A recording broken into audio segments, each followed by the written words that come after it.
Take their seats.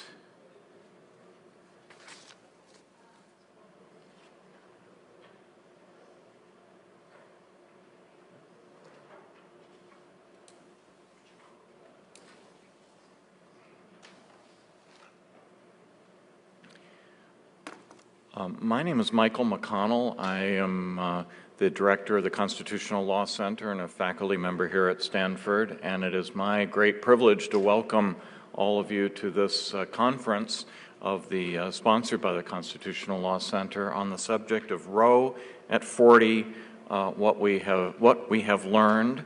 Roe versus Wade, I think, as anyone will attest, is one of the most enduringly controversial of all Supreme Court opinions and has had remarkable effects on the nation's culture, on our jurisprudence, on our politics, on our family structure, on the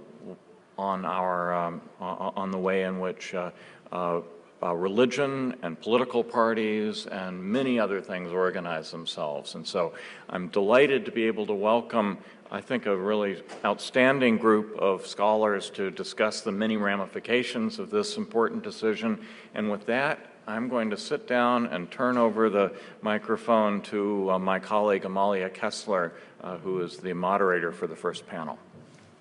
Well, thank you so much for joining us, and thank you to our three distinguished speakers. I'm just going to say a brief word introducing them.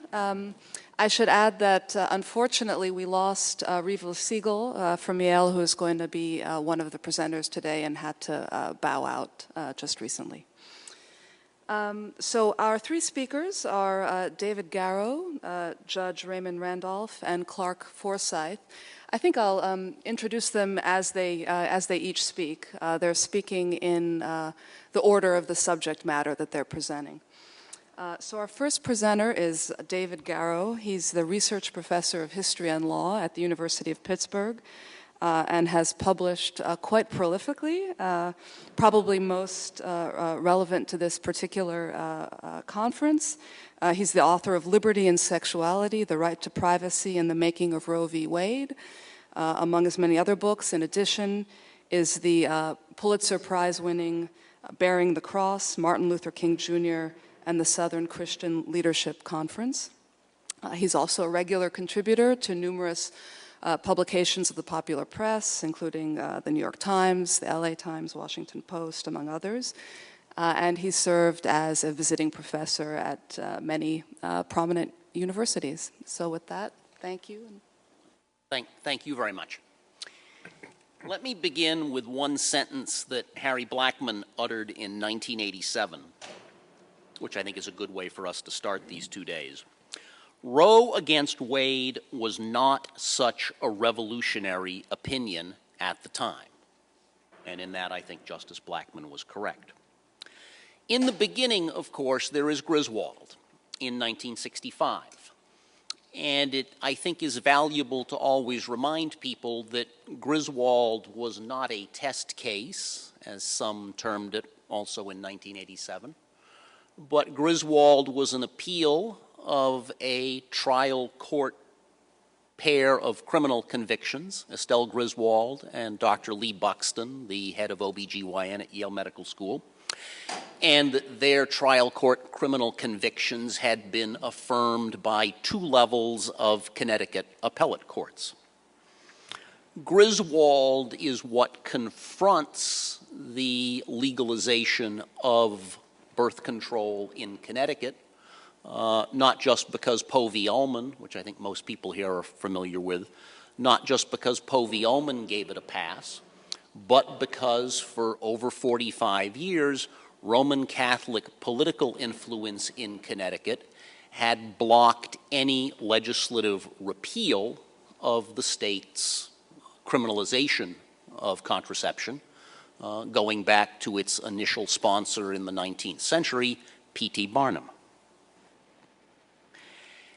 After Griswold, the most important and the most remarkable piece of this story is the speed and breadth with which a nationwide set of young lawyers become convinced that the Griswold constitutional privacy analysis, represented by Justice Douglas's penumbras and emanations majority opinion, should protect women's abortion choice as well as marital contraception. And across the years 1967, 1968, 1969, there is remarkable speed with which the population of liberal abortion reform advocates, people who are addressing the abortion issue primarily from a medical, public health, maternal safety perspective, evolve into what at that time was called abortion law repealers. Reform was represented by liberalization statutes like Colorado and North Carolina and California in 1967, statutes that set up a regime by which individual women could apply to hospital panels for therapeutic legal abortions for one or another individual issue. By 1969, as I know Judge Randolph is going to focus on, the first of the abortion law repeal test cases is filed in New York by the very young attorney who had pioneered the idea of Griswold covering abortion choice, the late Roy Lucas. And that case is called Hall versus Lefkowitz. It's filed in the fall of 1969. And it's mooted come April of 1970 when New York State, the New York State legislature, surprisingly to many people at the time, legalizes abortion and legalizes it without any state residency requirement. Hawaii and Alaska, within the same a few weeks of New York, also legislatively repealed their state statutory bans on abortion, but they retained residency requirements. Now, the New York repeal in April of 1970, it takes effect July 1, 1970, it is the single most important pre-Roe event because it is New York's legalization that finally spurs the mobilization of anti-abortion activism. In all of the states that had liberalized their state statutes in the late 60s, really without exception, those liberalization efforts had gone through with the relative absence of energetic opposition by any quote-unquote right-to-life groups. But from really the fall of 1970, when Washington State, by popular vote, becomes the fourth state to legalize abortion, from November of 1970 forward, all across 1971 and 1972, there is a nationwide anti-abortion political upsurge. Now, I stress this because we could almost fill this room with the number of works or op-eds or off-the-cuff law professor talks where people manifest a very inaccurate knowledge of that history. If you immerse yourself in the contemporary political and judicial record of that 1970-71 time frame, what you see is pro-choice political efforts turning very much against abortion legalization across those years. And, spurred in particular by Roy Lucas, you see the filing of between 24 and 30 state-level, state-by-state, generally federal, in a few instances in state court, constitutional challenges to existing anti-abortion statutes. Hall in New York is the first, Roe in Texas, and then Doe v. Bolton in Georgia are among the other early ones. So there is a plethora of litigation coming up the pipeline throughout 1971 and 1972. We often see it said and argued, going back most prominently to 1983 and one now justice, that the court should have ducked or postponed its consideration of Roe and Doe.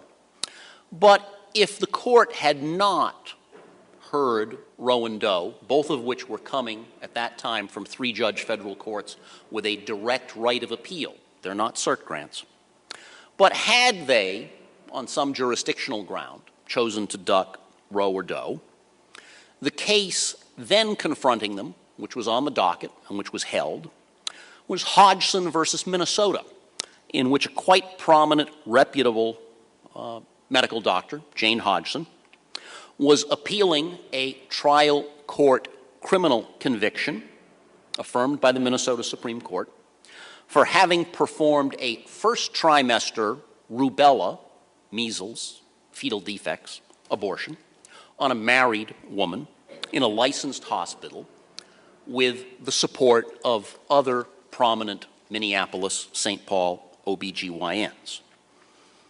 And the justices from the middle of 1971, when they grant Roe and Doe, through Roe and Doe's first arguments in December of 71 before the 7-justice bench, before Justices Powell and Rehnquist succeed Black and Harlan, up into the carrying over of Roe and Doe for re-argument in the summer of 1972. Throughout all of that preliminary action, the justices are extremely aware that there is this other list of cases, including Hodgson, coming straight towards them. As of the summer of 1972, Harry Blackmun, with the two opinions assigned to him, wants to handle Roe, as I think many people in this room know and remember, wanted to decide Roe v. Wade on constitutional void for vagueness grounds, yet confront the constitutional challenge to Georgia's reform, modernized statute, on the constitutional fundamentals.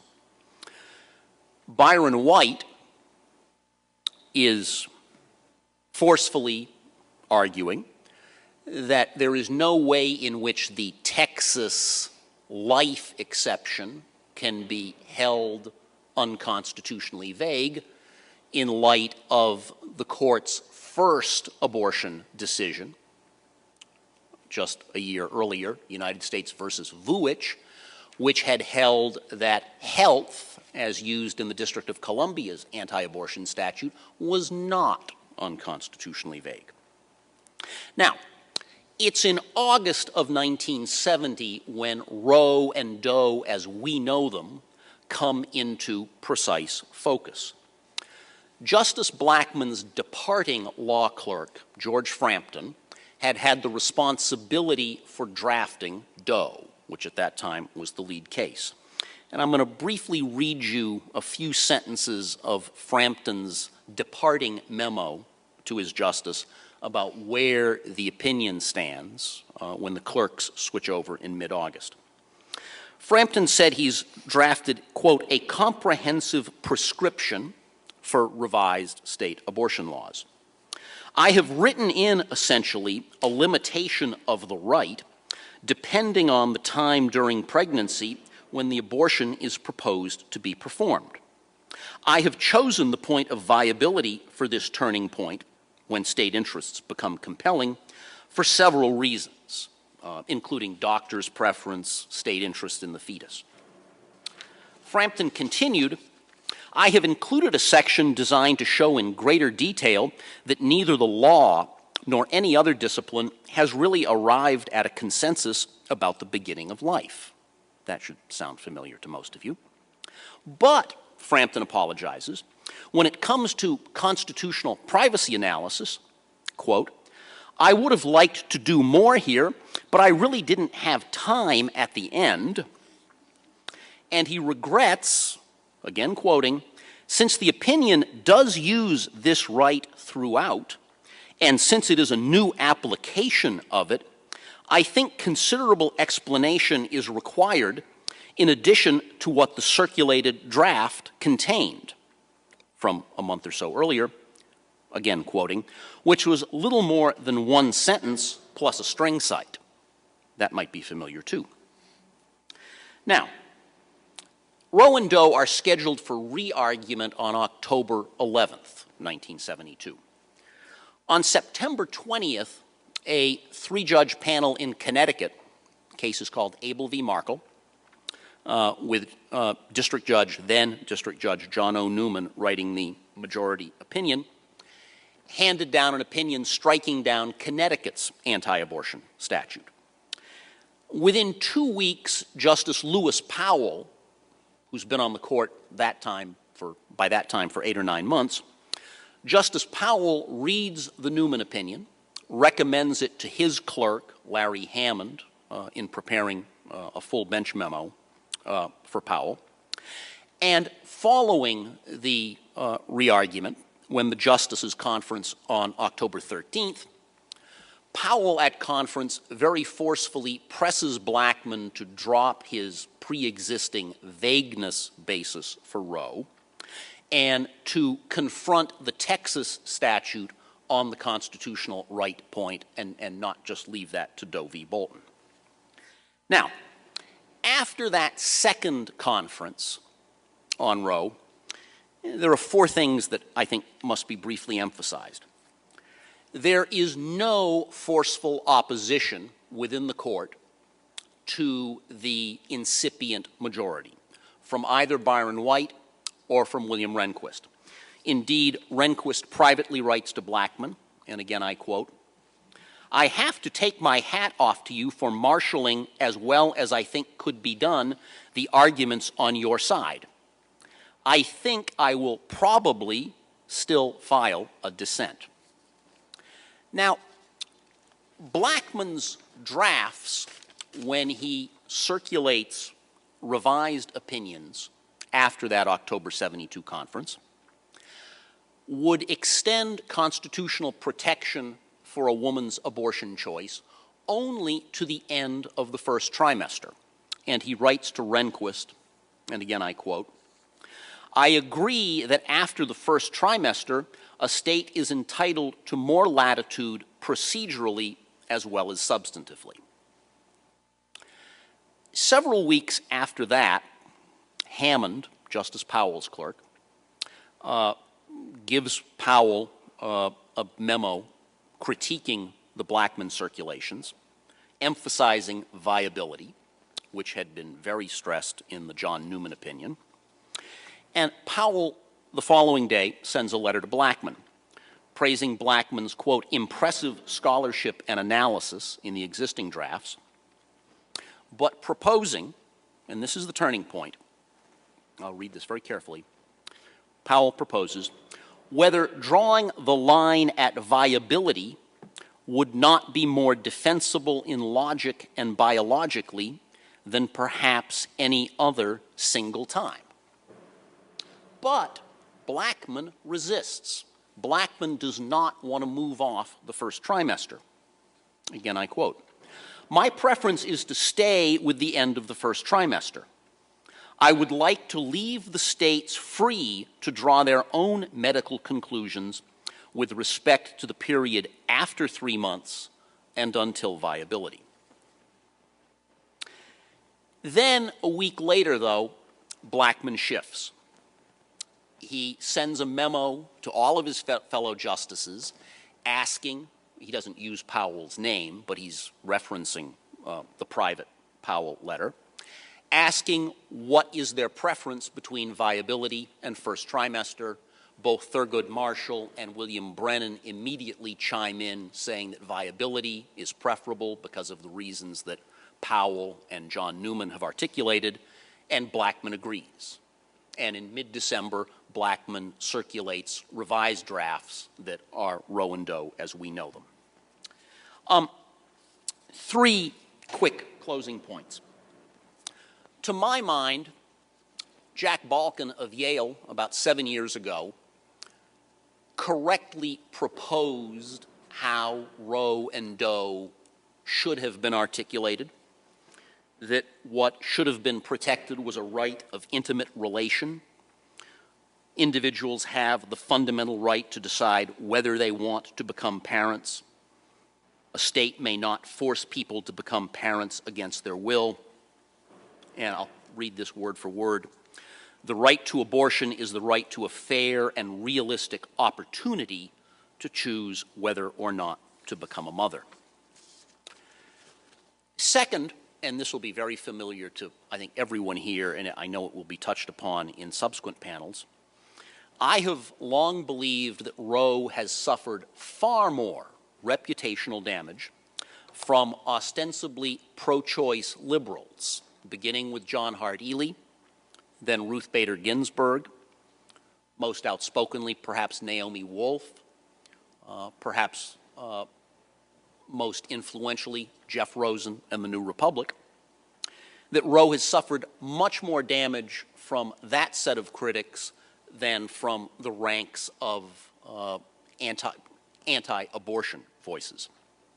Now, last, to try to suggest some places where Clarke and I, though we have quite fundamentally different views of much of this, where we might agree, and I'll just reference these very quickly.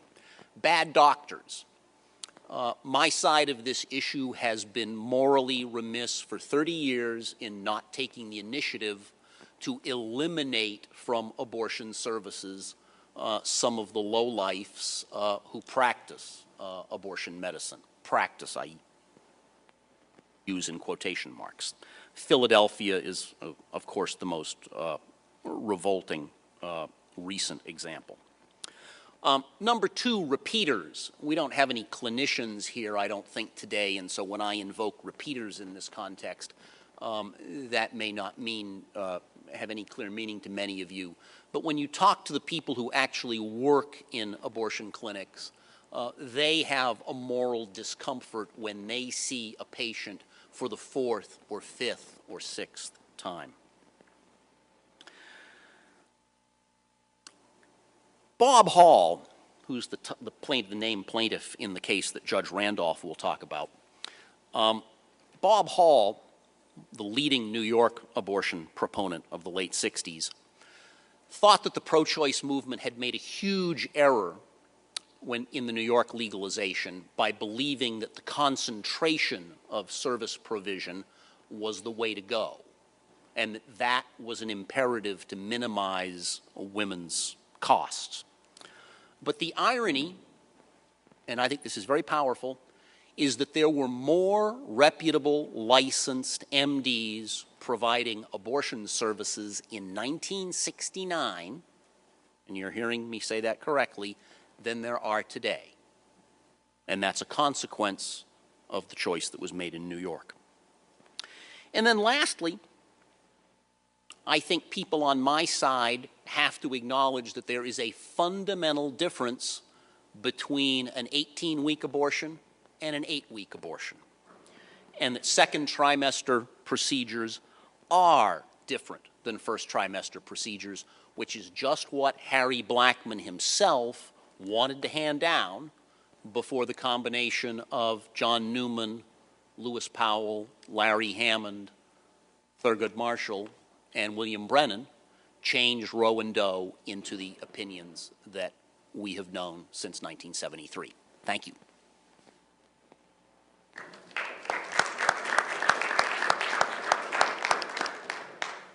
So thank you very much. Our next speaker, again in chronology here, is Judge Raymond Randolph of the U.S. Court of Appeals for the D.C. Circuit. Judge Randolph was appointed to that court in 1990. He's had a very, very interesting career even before then. He graduated summa cum laude from Pennsylvania Law School, went on to clerk for Judge Henry Friendly of the Second Circuit, was an assistant to the Solicitor General of the U.S., and then Deputy Solicitor General himself. Had an extensive career in private practice, and among other things, argued before his time as a judge 23 times before the U.S. Supreme Court, winning apparently 20 of those cases. And he now works on occasion part-time, of course, as adjunct professor in D.C. At Georgetown and George Mason Law School. So thank you. Thank you. I'm very happy to be here, and it's interesting. I was not going to start this way, but David's remarks about what preceded Roe v. Wade triggered something in my mind. And in fact, it's appropriate that the conference here is at Stanford, because a little-known fact now is that the biology department of Stanford University also put on tremendous pressure to have the abortion laws throughout the states amended. And it was because of a doctorate here, Paul Ehrlich, who wrote a book in 1968 called The Population Bomb. And he predicted in the book that 10 million people each year during the 1970s, mostly children, would die of starvation. The reason being that the population of the world was growing so fast that it was outstripping the food supply. And Ehrlich was a frequent guest on TV talk shows, Johnny Carson and so on and so forth. His book created a sensation. It was taken as gospel. After all, he was a Stanford biologist. Who could quarrel with that?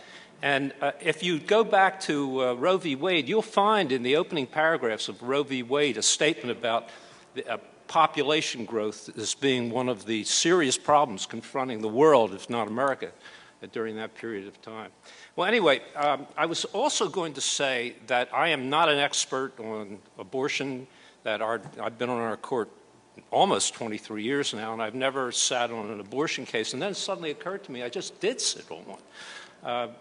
We heard one of the challenges to the contraceptive mandate in the Affordable Care Act, the Obamacare Act. And one of the arguments by several of the plaintiffs was that the particular kinds of drugs, and I'm not an expert on this, caused an abortion. They weren't really contraceptive devices. They caused an abortion. And so we had colleges that were religious colleges but not Catholic colleges who protested the Obamacare. The case is not resolved yet. It's pending rulemaking. Well, anyway, what I'm going to talk about is I was going to say an unpublished opinion, but it wasn't just that. It was an opinion that was never issued. In the first anti-abortion case filed in, or not anti, but a challenge to a state abortion statute filed in a federal court. And George Will talked about this opinion and said that it might have, as he put it, spared the nation the poisonous consequences of Roe v. Wade had the opinion ever been issued. It was written by Henry Friendly, who, there's a new biography of him out by David Dorson that has the title, The Greatest Judge of His Generation. It's a quotation from Richard Posner. I commend the book to you. I think it's terrific. David gave you some history, and I'll briefly go over it. In 1968, there was a law professor from the University of Alabama named Roy Lucas, and he wrote an article in the North Carolina Law Review, and the title of it was Federal Constitutional Limitations on the Enforcement and Administration of Abortion Statute. Now, Lucas acknowledged that there was some headway going on in the legislatures, but his way of getting rid of the abortion statutes was easier and quicker, he thought, and that is through the courts. And to accomplish this, he proposed an innovation to use Griswold and its penumbral rights embodied in the express provisions of the Bill of Rights to have the laws declared unconstitutional. And as an aside, let me tell you, I went back to the transcript, very interesting, of the argument in Griswold versus Connecticut. And the case was argued by a law professor, Thomas Emerson, from the Yale Law Review. And Emerson was asked during the argument by Hugo Black, I can't find the exact quotation, but I know it, that this right of privacy, Mr. Emerson, that you're arguing in favor, would that cover statutes like abortion statutes and have them declared unconstitutional? And Emerson replied, absolutely not. Griswold, my argument would not go that far because abortions, this is how I explain it, abortions are not committed in the home, or in the home, and he was limiting his argument to the home. Well, anyway, Lucas from Alabama started a organization in New York, and he was from New York, and decided to bring his first case in the Southern District of New York. And as David said, back then, any cases challenging the constitutionality of a state statute had to be heard by what was called a three-judge district court. And it was composed of 2 district judges and a court of appeals judge. And Henry Friendly, the judge I was clerking for, was chosen as the court of appeals judge. And there was direct appeal, as David said, from that, whatever they decided, directly to the Supreme Court, not certiorari. Well, anyway, there's a mountain of pleadings, and we had several evidentiary hearings. And one of the things that I've never been able to track down was that, I think David spotted this for me, in December of 1969, after the case had been filed, there was a motion for a temporary restraining order filed by one of the plaintiffs who was pregnant. And I sat in on the judges' conference, and Judge Friendly said, you know, we're going to deny this. We're unanimous. We're going to deny it. But I'm going to write up an order in the hope that in what I say, even though we're denying the TRO, I will, and these are his words, and they seared in my mind, in the hope that we can goose the New York legislature into mooting this case and amending the statute. And he issued the order. But nevertheless, the winter wore on, and in the spring of 1970, Judge Friendly and his wife had a long-planned trip through the Panama Canal. And the abortion case must have been weighing on his mind because without the benefit of a law library or the computers or anything else, he wrote out in longhand a draft opinion in the Hall versus Lefkowitz case, and he mailed it to Chambers. The secretary used to type his drafts up, which he wrote in longhand, in triple space, and she typed this one up in triple space and handed me a copy together with a note from the judge. And in the note, Judge Friendly said that during the cruise, his views on the abortion case had crystallized, and his word, and if I found time hanging heavy, I should start working on the opinion. And because we're in California, I have to tell you there was another note, and I'm going to read this to you. He added, and this was a note to all of us, now I'm quoting, "The trip has been just fine. The ship is perfect, built for cruising, and very modern. The only rub concerns our fellow passengers. About 2/3 of them are Californians. And if I were in Ray's shoes, I'd think twice before settling there, because I'm a member of the California Bar because I spent a summer here, and I was thinking about that. But he says, most of them regard New York as a foreign city, and their political views are somewhere to the right of Reagan." This is 1970. He said, "Yet they were well supplied with money, many of them having taken the cruise both ways, a rather evident lack of imagination." So, well, I didn't make much headway on the draft because, as David pointed out, just about the time that Harry Blackmun was being nominated for the Supreme Court, the New York legislature amended the statute, and the three-judge court dismissed the case as moot. Now, what I want to do is share Judge Friendly's opinion with you, and I'm going to read parts of it exactly as he wrote them. I'll have to summarize others. And they were meant for the eye, not the ear, so please be patient. But anyway, the judge went straight to the argument that Roy Lucas made using Griswold, and this is what he wrote.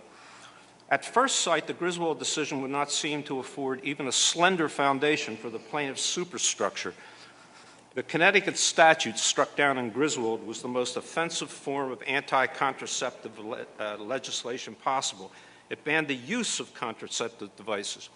Griswold, he thought, might rest on the obnoxious prospect of the police, as he put it, spying on the marital couch. But in any event, he viewed abortion as another matter entirely, having nothing to do with privacy of the Griswold variety. He said, the type of abortion that plaintiffs particularly wish to protect against governmental sanction is the antithesis of privacy. The woman consents to intervention in the uterus by a physician with the usual retinue of assistants, nurses, and other paramedic personnel. While Griswold may well mean that the state cannot compel a woman to have an abortion, it's exceedingly hard to read it as supporting a conclusion that the state may not prohibit other persons from committing one. And then he moved on to what he considered the heart of the argument, and that is that a person has a constitutionally protected right to do as he pleases with his, or in this instance, her own body, so long as there's no harm to others. And that's the principle of John Stuart Mill on liberty, the harm principle. And he wrote, apart from our inability to find all this in Griswold, the principle would have a disturbing sweep.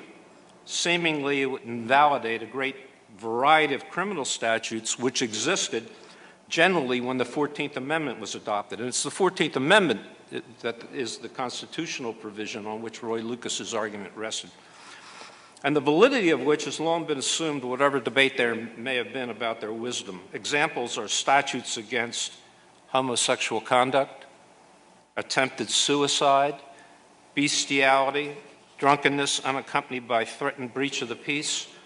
Much legislation against the use of drugs might also come under the ban. And then he said, years ago, when courts with considerable freedom struck down statutes they strongly disapproved, Mr. Justice Holmes declared in a celebrated dissent that the 14th Amendment did not enact Herbert Spencer's social statics. No more did it enact John Stuart Mill's views on the proper limits of lawmaking. Judge Friendly then turned to the evidence that we had accumulated in the New York abortion case. And he said this, the case dealt with a hardship to a woman who was carrying and ultimately bearing an unwanted child, the plight of the unmarried mother, the problems of poverty, fear of abnormality of the child, the horror of conception resulting from rape.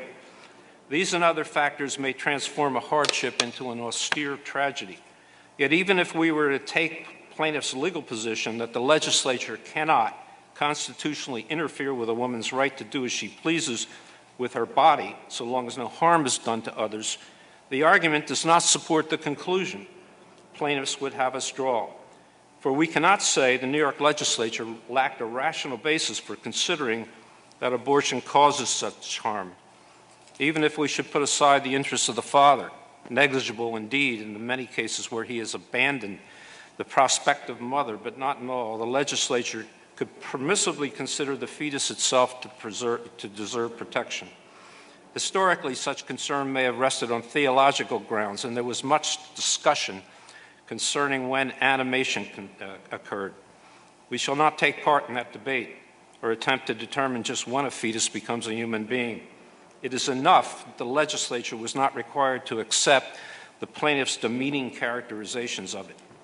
Modern biology instructs that the genetic code will dictate the entire future of the fetus, and the genetic code is formed as early as, this is 1970, as early as blank day.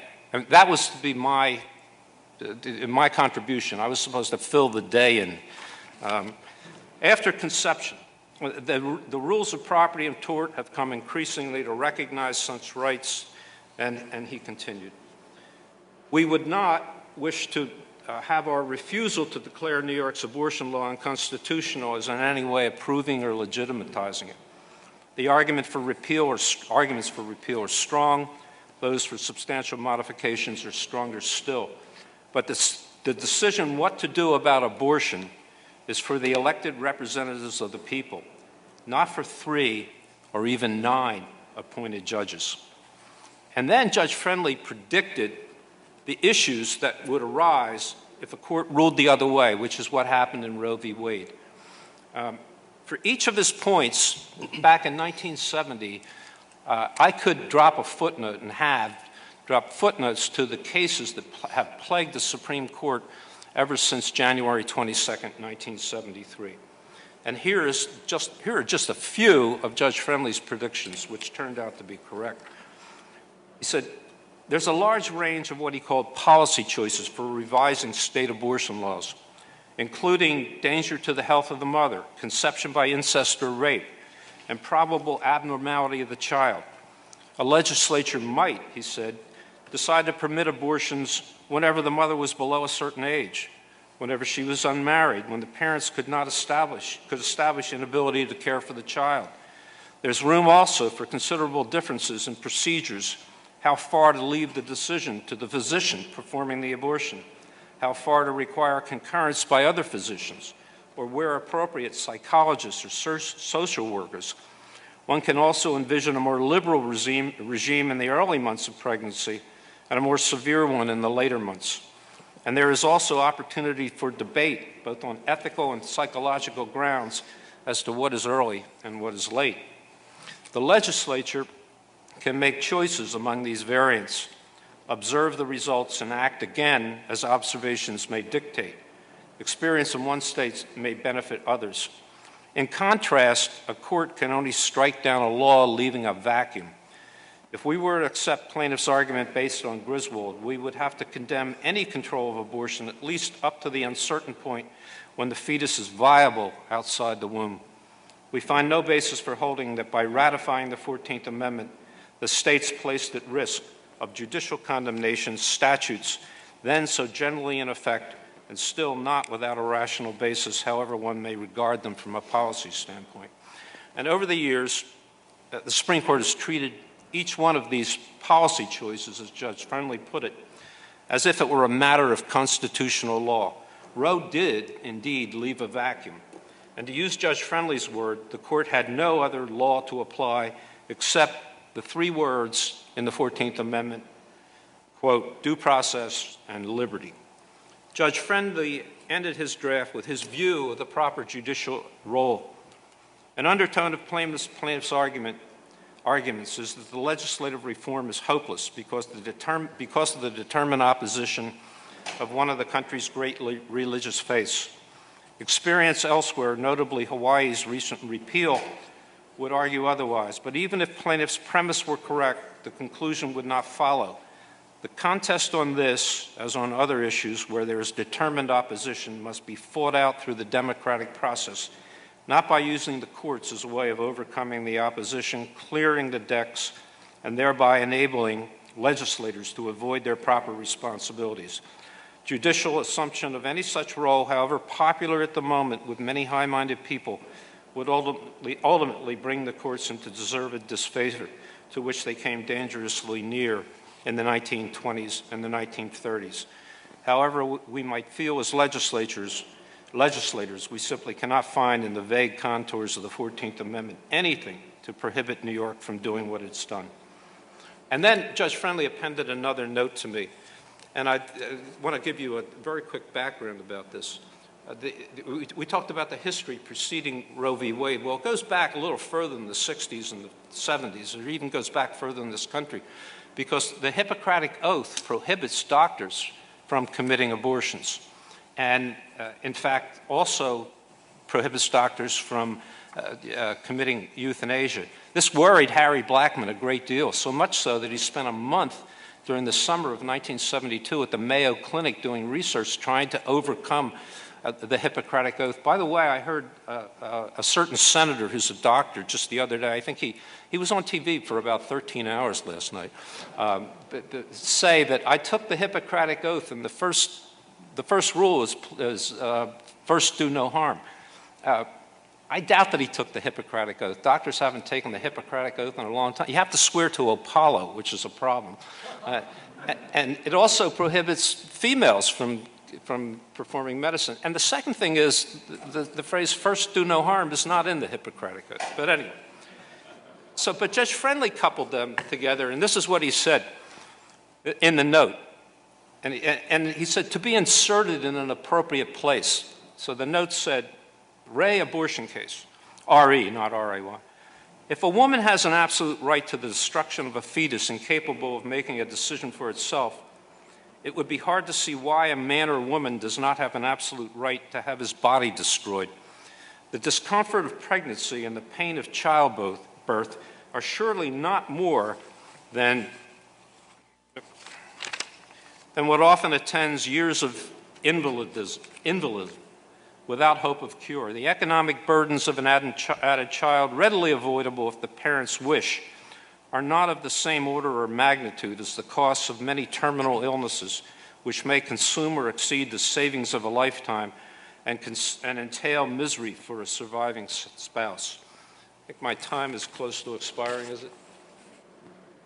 You know, history's full of what-ifs, but I have to tell you that over the years, Judge Friendly's writings have had an enormous impact on a vast number of areas of federal law. And so I tend to agree with George Will that if Judge Friendly's opinion had come out, that none of the opinions prior to Roe v. Wade went through an analysis like it. And I've only read parts of it to you. And it was a draft. I mean, it would have improved. But I think it would have had an immediate impact on the other lower federal courts and perhaps even the Supreme Court. After all, this would have been not Roe v. Wade and not Doe v. Bolton. This would have been the first case to go to the Supreme Court. It was the first federal case dealing with this subject that was filed. Do I have any time left? Couple minutes. Couple minutes. I just want to end with a couple observations about Griswold versus Connecticut, which is what Harry Blackmun relied upon. The opinion was written by Justice Douglas, and as I said, it was argued by Thomas Emerson, a professor at the Yale Law School. And Douglas took all these provisions of the Bill of Rights, the First, Third, Fourth, Fifth, and Ninth Amendments, and he found these penumbras emanating from them, and he came up with this right of privacy. And he approached there have been a lot of criticisms of the Griswold approach, but I want to give you mine. And that is that Douglas approached the Bill of Rights as if he were a common law judge, where what you do is you analyze past judicial decisions, you consider the reasons behind them, and you make up, or you try to find an overarching principle to explain the cases. That doesn't work with the Bill of Rights, and it doesn't work with legislation. And to give you an example, we get these EPA cases, and I have to read the Clean Air Act sometimes. And suppose I look at the provisions of the Clean Air Act, and I come to the conclusion that the principle is Congress wanted no pollution. And from then on, rather than looking at the provisions of the Clean Air Act, I decide the case is all on the basis that Congress doesn't want pollution. And that's exactly what the technique of Griswold is. And I want to leave you with the following, because I've been thinking of my good friend. I was Deputy Solicitor General when Robert Bork was Solicitor General.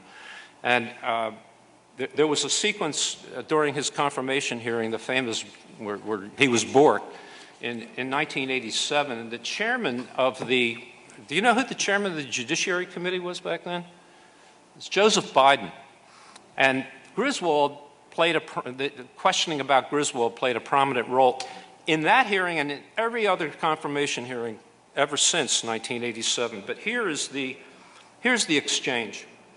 Judge Bork, talking about the Connecticut statute, he said, the police simply could not get into the bedroom without a warrant. And what magistrate is going to give the police a warrant to go in and search for signs of use of contraceptives? I mean, it's a wholly bizarre and imaginary case. And that is the point that Judge Friendly, if you remember, I quoted from, focused on. Senator Joseph Biden, if they had evidence a crime was being committed, Judge Bork, how are they going to get evidence that a couple was using contraceptives? Senator Biden, wiretap. Judge Bork, wiretapping? Senator Biden, I mean, you have to think about this. On the phone, guess what the wife and I are doing? It's just... Anyway, so Senator Biden, wiretap. Judge Bork, wiretapping. And Biden, wiretap. Judge Bork, you mean to say that a magistrate is going to authorize a wiretap to find out if a couple is using contraceptives? Senator Biden, they could they not, under the law? And then I was there at this hearing, and then Judge Bork, thinking he was going under his breath, said, Unbelievable, unbelievable. And they picked it up in the transcript, and you'll find it there. Well, anyway, 5 years after Roy Lucas wrote his article, his hopes were fulfilled because he was involved in every single case, just about every single case, including Roe v. Wade, which came down on January 22nd. Thanks. Published over a dozen law review articles, as well as a number of books. His most recent book, which will be published this coming September, is entitled Abuse of Discretion, The Insider Story of Roe v. Wade. Thanks. Well, I must say I'm not often found in the middle, but you can decide at the end of this panel whether that's simply positional or legal. But I want to thank Professor Kessler for that introduction, and I want to also thank Mike McConnell and Nathan Chapman and the Constitutional Law Center for inviting me to participate in the conference today and tomorrow.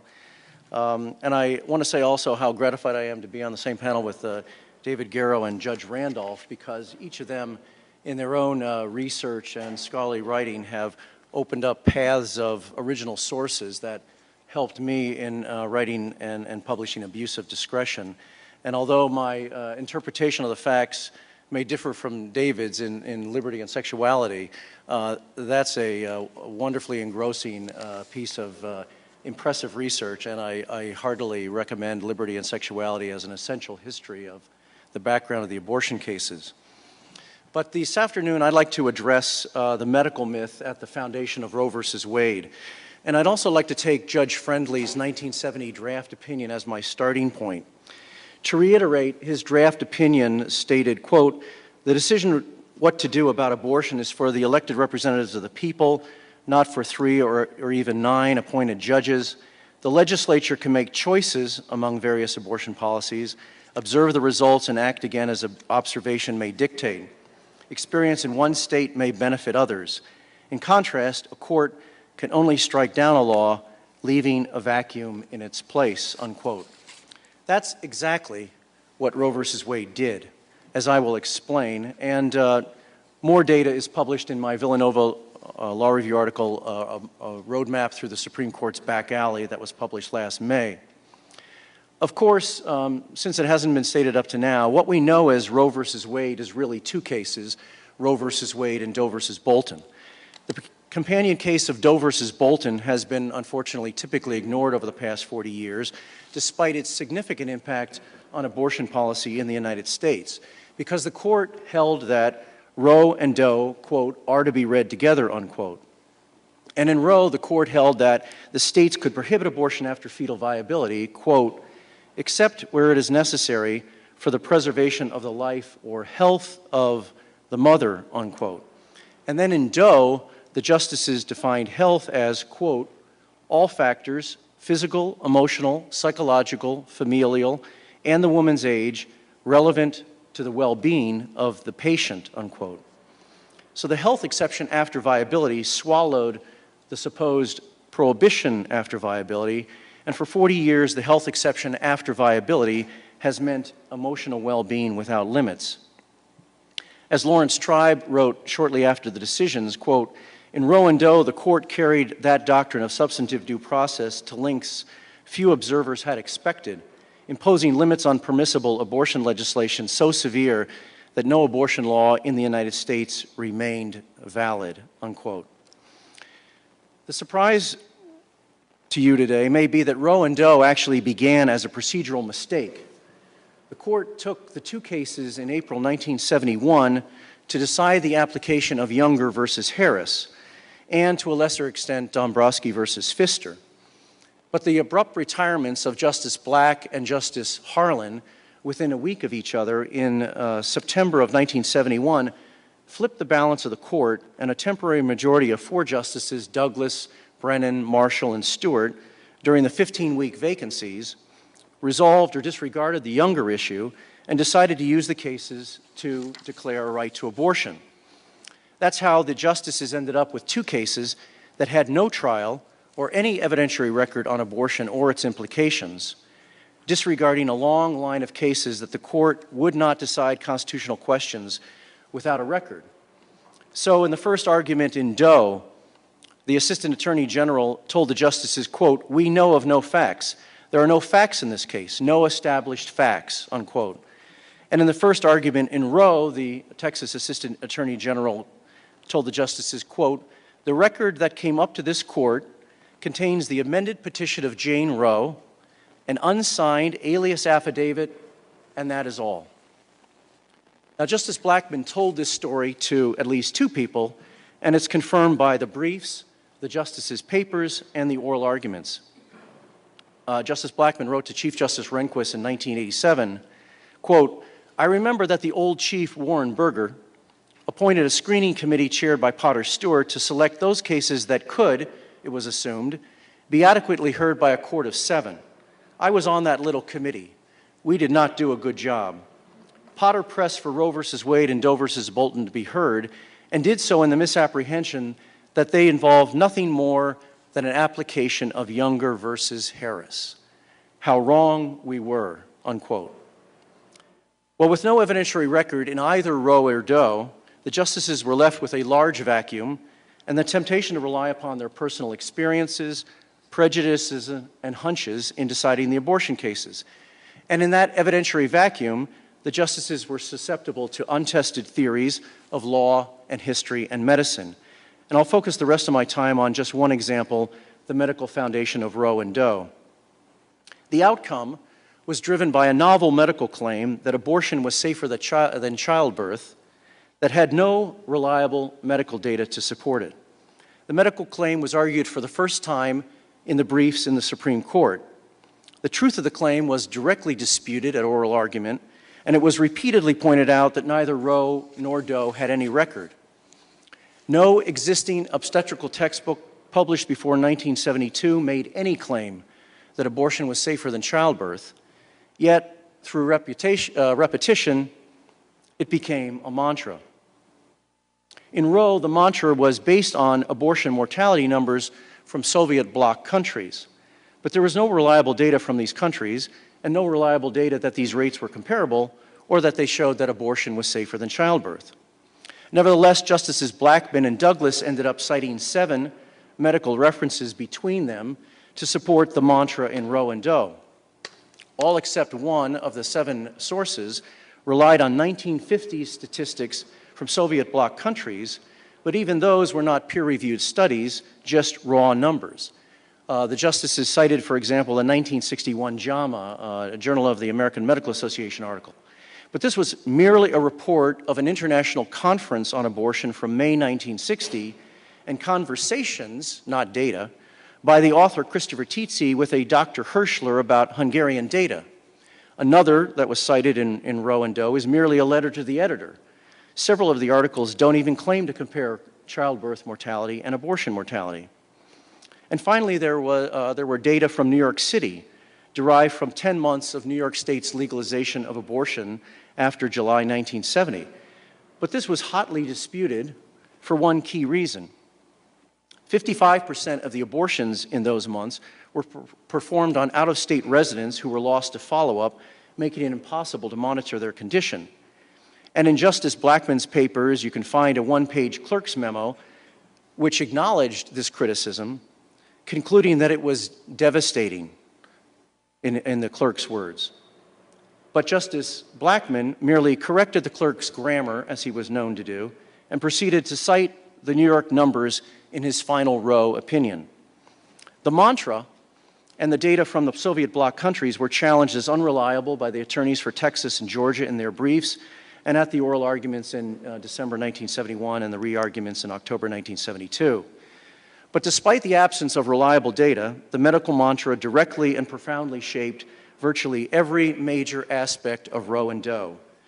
The historical misunderstanding of abortion, the complete deference to providers, the prohibition of health and safety regulations in the first trimester, the restraints on public health officials to monitor and regulate clinics, and the expansion of the right to viability and beyond.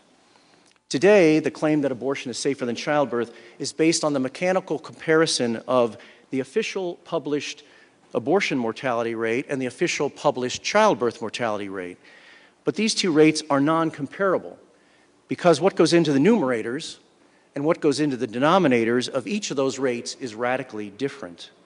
And this is explained at length in a medical review article published 2 months ago in the January 2013 issue of the online journal Scientifica, copies of which I brought with me.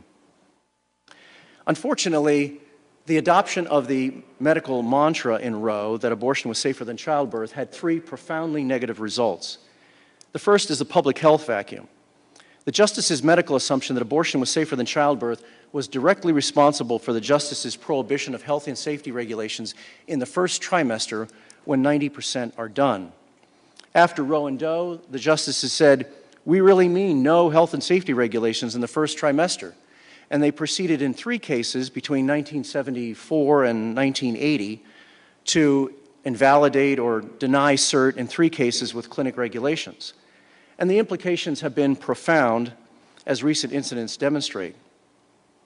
As David referred to, the Philadelphia case, investigative officials in February 2010 found deplorable and unsanitary conditions and numerous health and safety violations in the Philadelphia abortion clinic of Dr. Kermit Gosnell.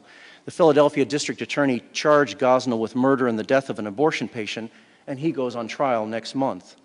In July 2011, a jury in Orlando, Florida, awarded $36.7 million in damages against abortion provider Dr. James Pendergraft for profound injuries to a child who survived a late-term abortion.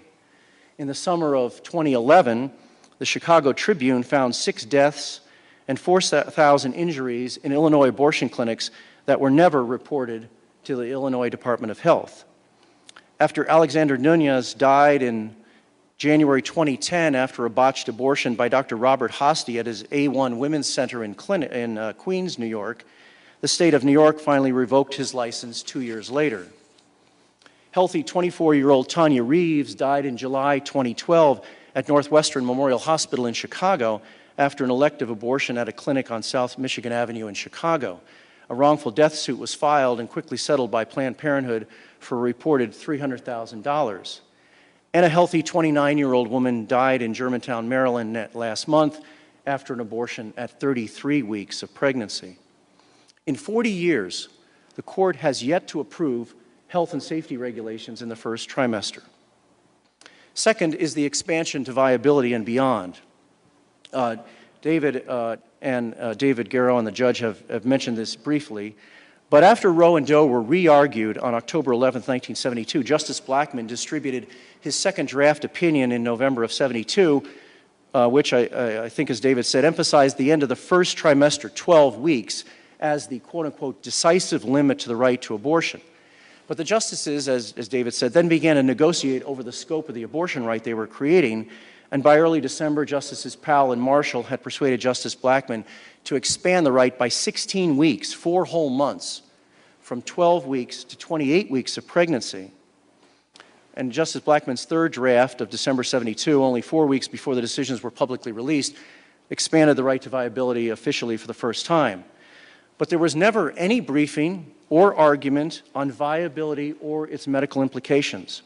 The word viability was not mentioned even once during the 4 hours of argument in December 1971 and 1972. And if you want to confirm that, go to oyez.org, click on the oral arguments, the audio in Roe and Doe, and you can read the transcripts at the same time. Click Control F, look for viability, and you will never see it. The scope of the abortion right that the justices created in Roe and Doe isolates the U.S. as one of only 4 nations out of 195 across the globe that allows abortion for any reason after fetal viability. And those 4 are China, North Korea, Canada, and the U.S. Although Justice Powell played a pivotal role in influencing Justice Blackmun to expand the right to viability, Justice Powell later told his biographer that Roe and Doe were, quote, the worst opinions he had ever joined, unquote. And third, the mantra shields the court from new medical data and developments. Justice Sandra Day O'Connor wrote in her Akron dissent in 1983, quote, as today's decision indicates, medical technology is changing, and this change will necessitate our continued functioning as the nation's ex officio medical board with powers to approve or disapprove medical and operative practices and standards throughout the United States, unquote. With Roe and Doe, the justices assumed the role of the National Abortion Control Board, but they have no means to monitor the public health impact as public officials normally do. Yet in the 20 years since the court's decision in Planned Parenthood versus Casey, the number of peer-reviewed medical studies from many countries has grown significantly. Medical studies over the last 2 decades have created substantial data finding 3 significant increased risks after abortion, as the January 2013 Medical Review article in Scientifica points out. Now, it's important to handle this medical data carefully. First, the studies focus on increased risk after abortion, which is not the same thing as causation, though increased risk and other indicators may eventually prove causation as the body of research grows. And second, there are medical studies that show no increased risk after abortion or find no increased risk after abortion. And these obviously need to be taken into consideration. Nevertheless, there are now more than 130 peer-reviewed studies that have found a statistically significant increased risk in preterm birth after abortion, and there are now more than 100 peer-reviewed studies that have found a statistically significant increased risk in mental trauma after abortion.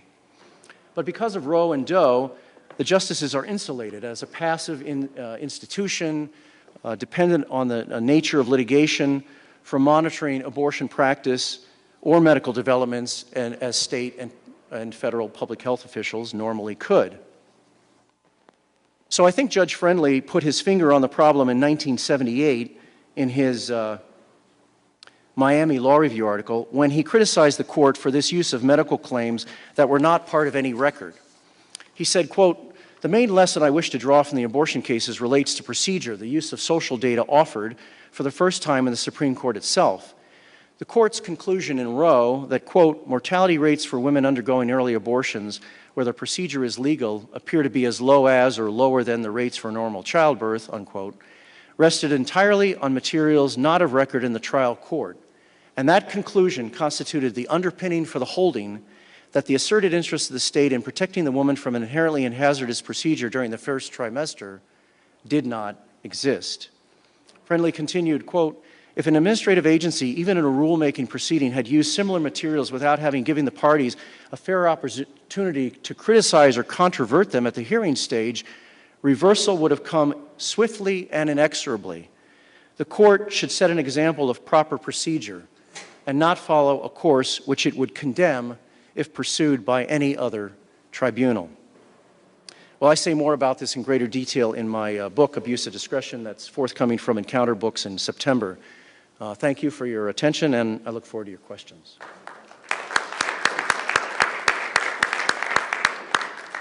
Okay, before we open it up to the audience, I wanted to give you a chance to respond to each other if you want to, or we could just go straight to... I wanted to ask the judge one very simple question, just to sort of get it on the record if perchance he knows the answer to this. Do you know whether Judges Tyler and Weinfeld, the other members of the Hall panel, do you think that they had conferenced and given 3-vote support to what Judge Friendly was drafting? They had, yeah. Okay, I think there were a bunch of hands. They were a bunch of hands. I saw a second ago. Go ahead. Oh, I'm sorry to do this. Could we ask you to come to a mic so that we can get you on the recording? Oh, there's one right there. Yeah. Virginia Backrack, a physician. With regard to the last presentation, I was told that a risk factor might be considered subsequent preterm birth after an abortion from a journal that I had never heard of, but it's a newer, maybe online journal, said to be peer-reviewed. Since preterm birth is clearly associated with other factors, such as lower socioeconomic existence and some racial issues that are hard to separate from socioeconomic conditions, I would like to ask, one, whether or not it was looked at in a manner that was appropriately controlled for these components when we're saying that the woman who maybe hasn't fully benefited from all the services of Planned Parenthood, but finds herself in a situation she's trying to help herself move with, whether that statistic you offer controls for those factors. Yes, I'm not a PhD, I'm not an MD, so I'm retailing the data for you, and I would encourage you to take a look at the studies themselves. But those 130 studies were peer-reviewed and controlled for pre-existing factors, and still found, to a statistically significant degree, an increased risk.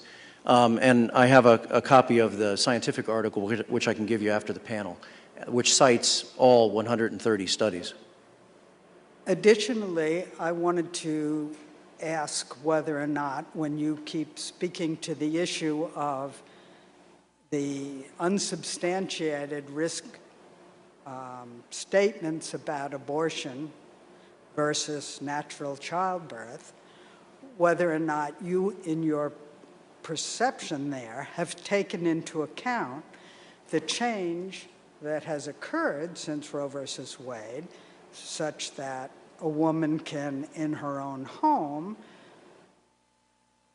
benefit from safe abortifactants and is not thought to require medical supervision in that home activity. If that question is directed to me, I'm not aware among the studies on preterm birth which specifically isolated first trimester abortions or which might have isolated, say, medical abortion versus surgical abortion. I think that the studies dealt with surgical abortion rather than medical abortion. Bert Noburn.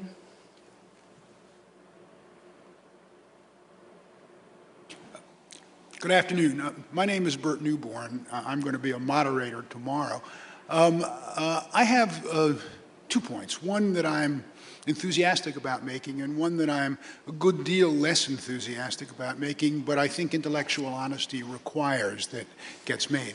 The one that I'm enthusiastic about making is that I was the assistant legal director of the American Civil Liberties Union from 1972 to 1974 and was a staff counsel from 67 to 72, and worked on many of these cases as they emerged. And it was a wonderful historical survey. There was, however, a stream of thought that I wonder whether we should think about as well, and that's that I think it's no coincidence that the first women's equality case that hit the Supreme Court was Reed v. Reed in '69. And that energized a number of young lawyers to start thinking about existing norms through the lens of equality. And although I think the argument was not well articulated in the Roe briefs, and certainly doesn't appear in the opinion, there was a very strong sense that abortion created a tragic choice between genuine equality for women and respect for life. And that the tragic choice was between two constitutional values, and that the courts were being asked to make that tragic choice, and that ultimately the tragic choice had to be made by the woman and by no one else. And so I think there's a sort of hidden equality component that doesn't emerge until Ruth Ginsburg's 1992 Madison lecture. But since she was the dominant figure at the ACLU in those years in pressing those arguments, they were in the mind of all of the lawyers, I think, who were working on the cases. That's the first point. Second point, Judge, I don't like to even talk about this because I loved Henry Friendly.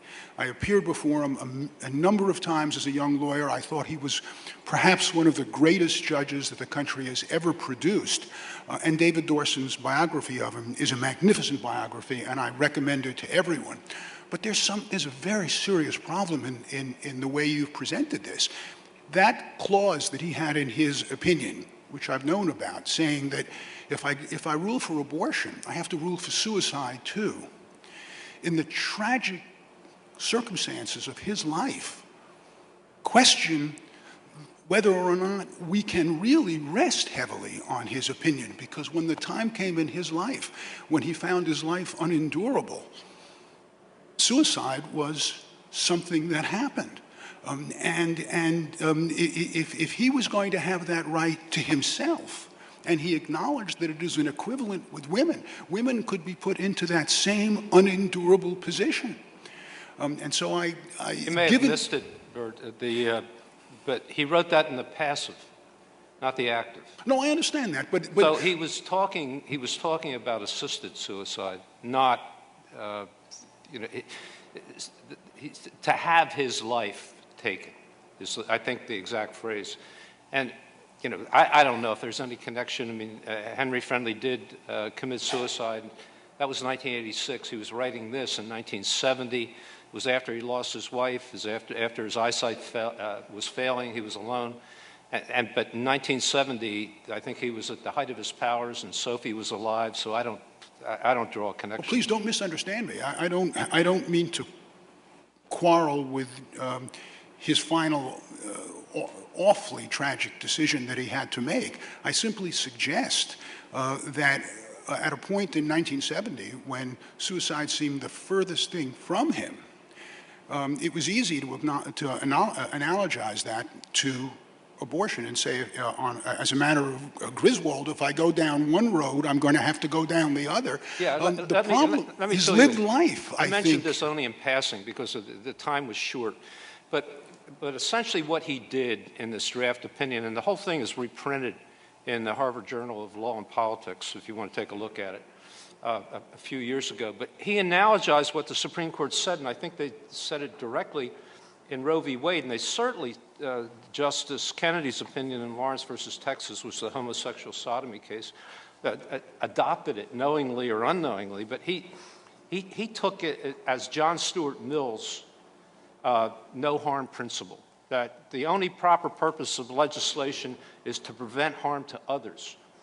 And if that was the principle that was involved, then a lot of things follow.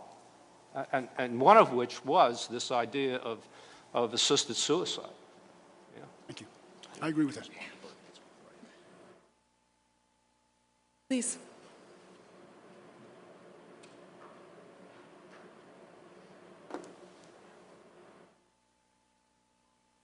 I'm Terry McDonald, and I'm a civilian member of the Stanford community. I'm not a doctor or a lawyer.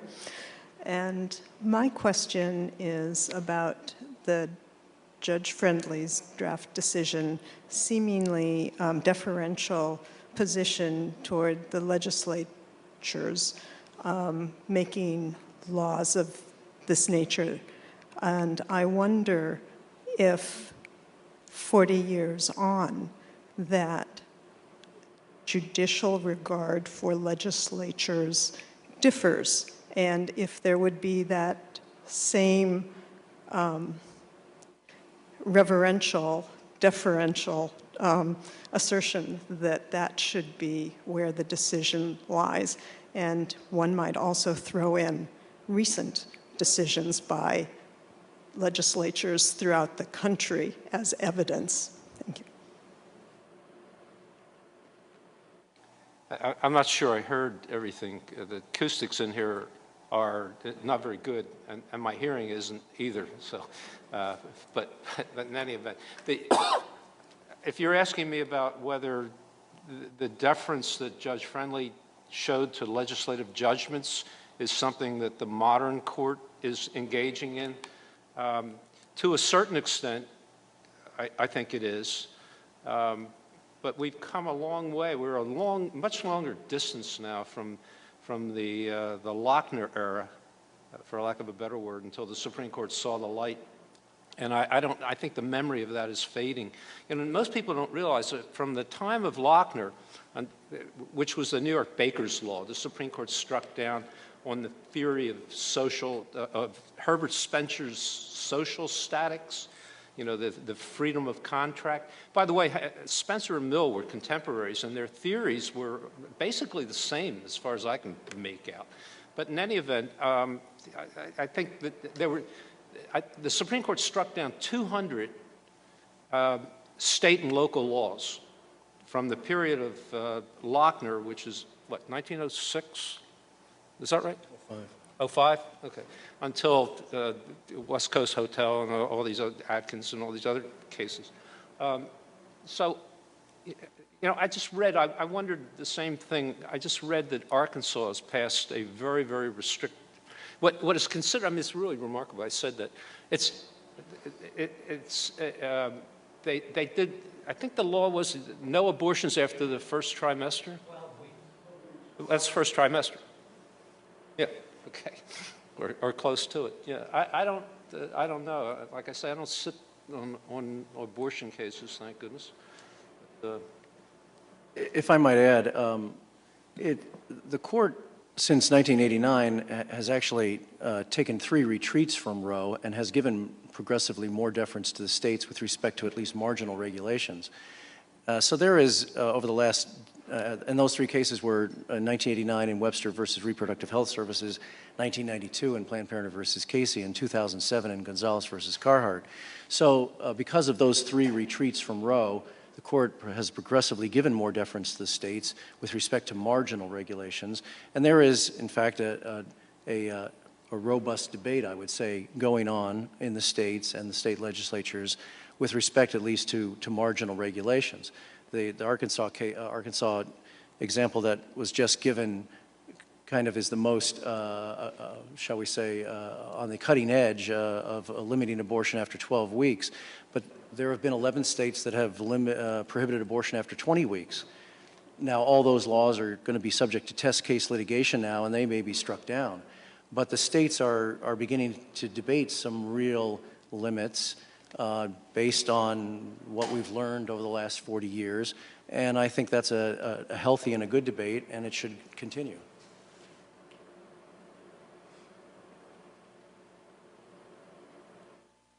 Hi, I'm Radhika Rao, and I'll be speaking tomorrow on reproductive rights of the future. But Mr. Forsythe, I had a question for you, which is that you seem to be suggesting that we are out of step with the rest of the civilized world with Roe and its viability line. And I wonder whether you mean to endorse the use of comparative analysis in constitutional law, because there's a vigorous debate going on now about whether the Supreme Court should be looking to the practices of other nations. And Justice Kennedy, of course, in Lawrence versus Texas, cited to the law of other countries, as did the court in the death penalty cases. So I just wondered, since you entered the foray, what you might have to say on that. I'm not prepared to elaborate a normative standard with respect to considerations of international law. I'm simply acting upon the common sense that I think Americans are interested in that, as well as the fact that various justices in extrajudicial or judicial writings have looked at it.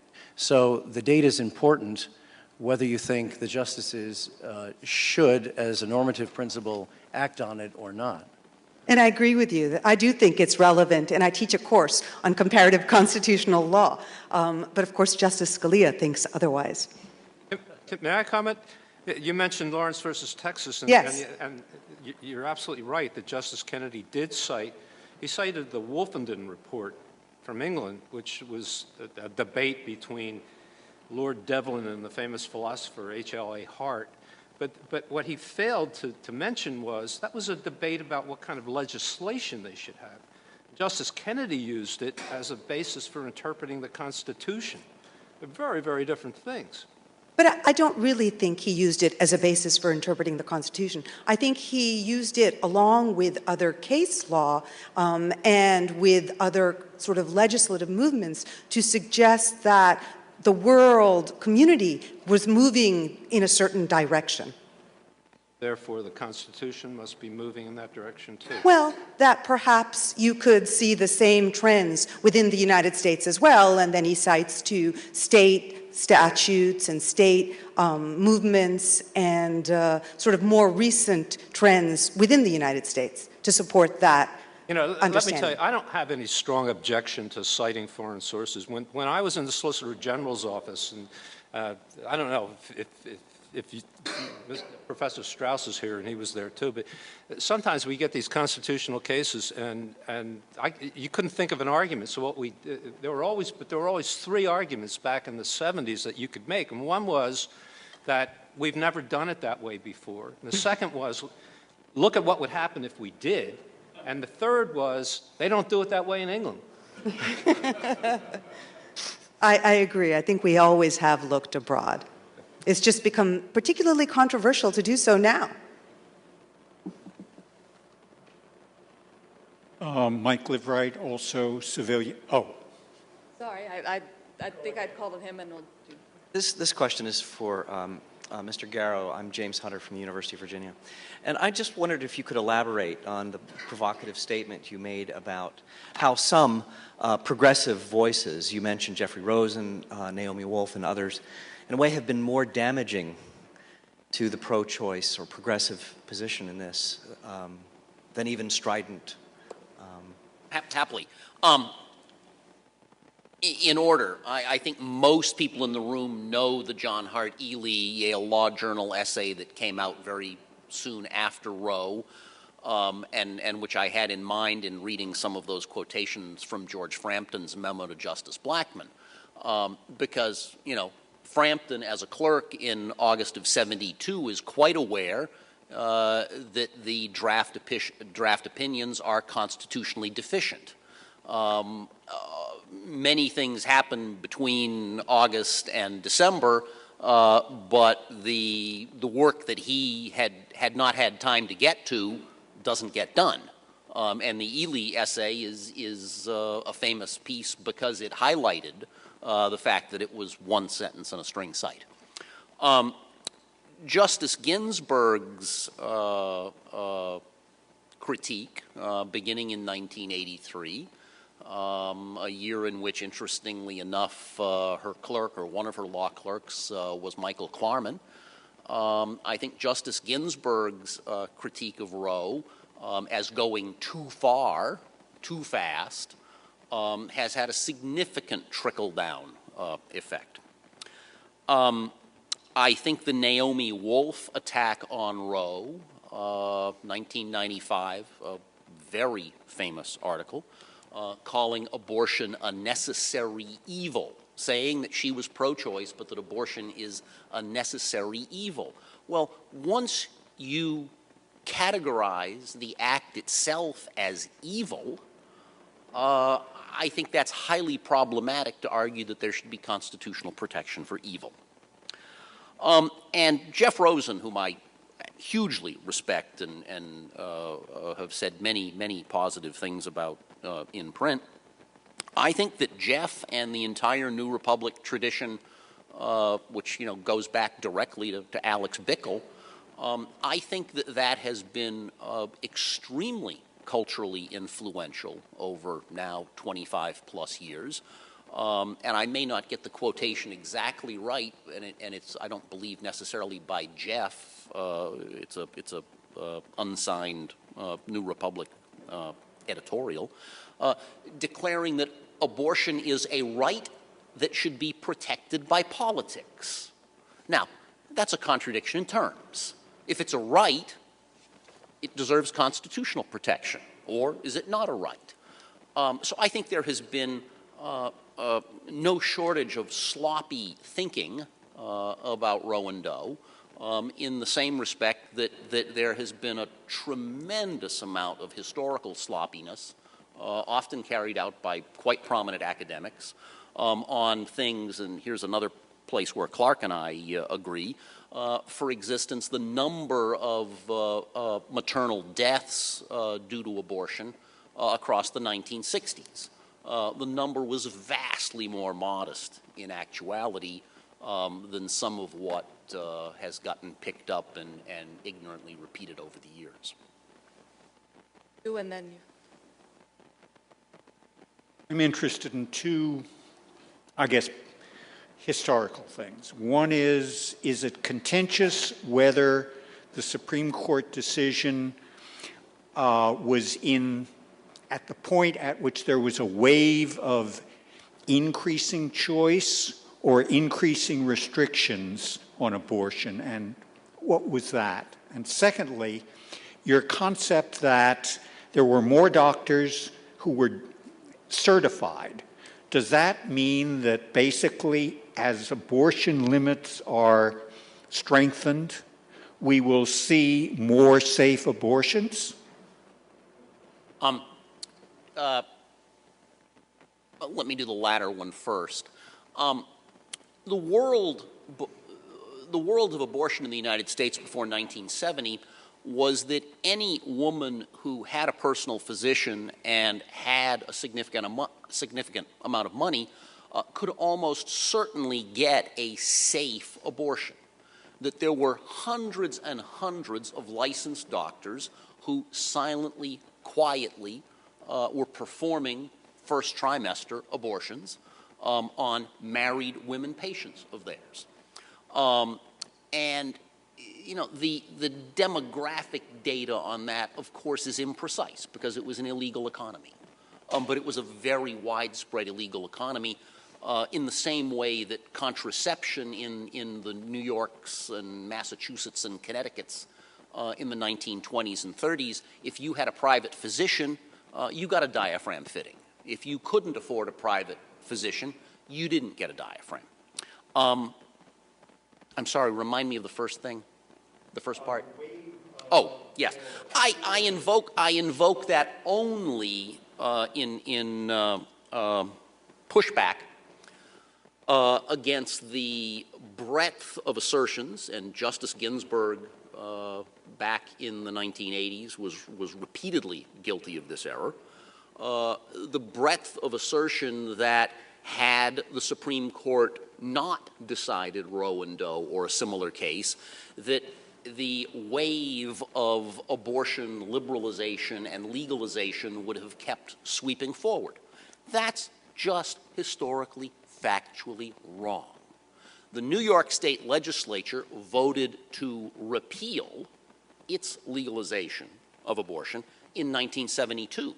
And the New York legalization in New York survived only because Nelson Rockefeller vetoed it and was not overridden, if we think about the Arkansas echo. Pro-choice forces were very nervous when Rockefeller left to become vice president under President Ford because Malcolm Wilson, the lieutenant governor who succeeded him, wouldn't have vetoed a repeal. People often spout off on Roe without going back and looking at just the New York Times coverage of what was actually happening.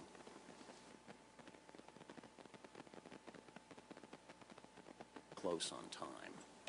I'm a little bit over. I'm Jerry Rosenberg, and I'll be speaking tomorrow as well, so a brief question. Could you folks address the women's movement? Because it seems to me part of what I'm hearing has been acontextual. Bert Newborn referred to it a little bit in his first question about young lawyers, but there was an enormous movement of everyday women that swept the country. It broke out in the summer of '70, led to all sorts of pressure and change, and I haven't heard much discussion about that in your comments. And in addition, if I recall correctly, elite opinion had become very much in favor of abortion repeal. Something like 75 professional and religious organizations supported repeal of abortion laws. And I'm wondering if we're talking about Roe in history, how much weight the panel would put on those two factors. I guess that's me. Jerry's quite right to highlight elite opinion. And especially medical opinion and liberal progressive church groups. But the impact that people like Bob Hall and Alan Guttmacher who are the most visible out there doctors on this, the speed with which medical organizations and religious organizations embrace first reform and then repeal is dramatic. Now, the first thing Jerry raises is more difficult and is, I think, always difficult to convince most folks on. When you look at some of the early federal cases, and Roe is a great example of this, they're all starting state by state. In many of them, Lucas gets connected, gets involved. The local women's group in Austin, Judy Smith and folks, who get Roe started, who asks Sarah Weddington to go to the law library, those local sort of women's liberation, contraception, abortion referral groups, yes, they have a role. In Connecticut, they have a role. But the world of young lawyers who are filing these cases is largely a separate world from the women's liberation groups who focus and who feature most prominently in women's movement history. There's actually now formally endorses an abortion right, and there's then a split in the organization. A big chunk of now secedes and forms a group called WEAL, Women's Equity Action League, because they don't want women's rights to focus on abortion. The young lawyers, the network of young lawyers, is where these cases are coming from, with a lot of support from elite physicians, whether it's in Fort Worth, whether it's in Los Angeles, whether it's in New Haven. There could be more of a history than I've ever had occasion to do about how the medical profession gets on board with this between 66 and 72. And that's why I apologize for repeating this, but I think it's so hugely important. Bob Hall almost was alone in foreseeing that going to freestanding abortion clinics was going to be a disaster in the long run, because it would allow almost all of organized medicine to leave abortion to someone else. And boy, that's what has happened. We started late, so I was told we could have a